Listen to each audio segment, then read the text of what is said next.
Балалар, біз бүгін ойын ойнаймыз. Кімде кәмпит шығады? Тарелкаларында ашыңдар.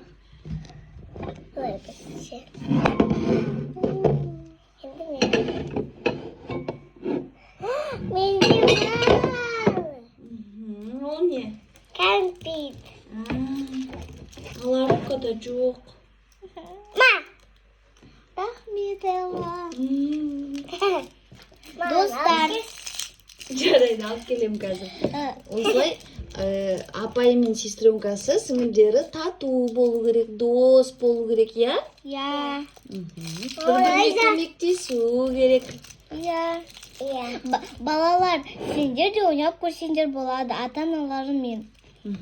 Арука аяланы құшақта, аяла саған берді ғой, ойланбай берді саған. Жақсы. Мама.